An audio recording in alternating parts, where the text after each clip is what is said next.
Our flood watch coverage this morning begins with the millions of dollars in damage being seen up north. There is a flood warning on the Mississippi from the Twin Cities to Dubuque, Iowa. High water has closed many roads near La Crosse, Wisconsin, and required emergency flood responses.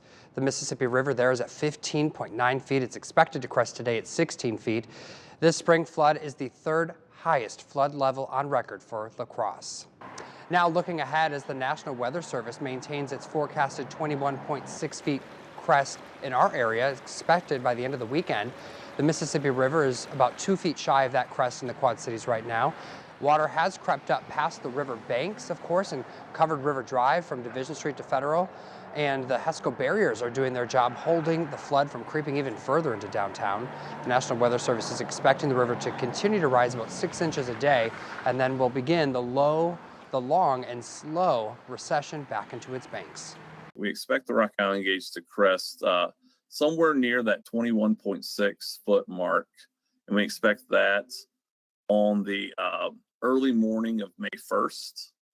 So late on April 30th to the early morning of May 1st. And if the river crests at its forecasted height, it would be among the top 7 floods in Quad Cities history. According to Dubuque City officials, Admiral Shea Drive is also closed between East 16th Street and Dubuque Ice Arena, entrance for flood management. City officials say that traffic is being detoured for drivers trying to get to the Dubuque Ice Arena, McLeese Sports Complex, and Veterans Memorial Plaza, all of which remain open. They say the Q Casino is not being impacted by this closure. There's also no access to businesses on Marina Drive and Waikiki Drive. The city of Burlington strengthening their efforts against flooding. The Mississippi River at Burlington is at major flood stage this morning, sitting just over 18 feet. The city put up temporary flood walls along the river path downtown, in addition to the permanent flood walls built in the last couple of years. Nick McGregor with Public Works says some of what they are doing is because of what happened during the flood of 2019, when the biggest issue was actually sewer backups and not actual floodwaters.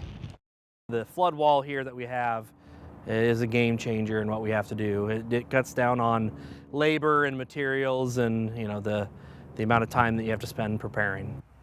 Burlington is expected to hit that 20-foot mark next week. Davenport Public Work crews have put up HESCO barriers in Village of East Davenport. You can still access River Drive on Mound Street right now. The village may be able to avoid the floodwater if the crest holds its forecasted 21.6 feet. The seawall at Lindsay Park and Lake Davenport Manera offer protection for up to 22 feet of flooding.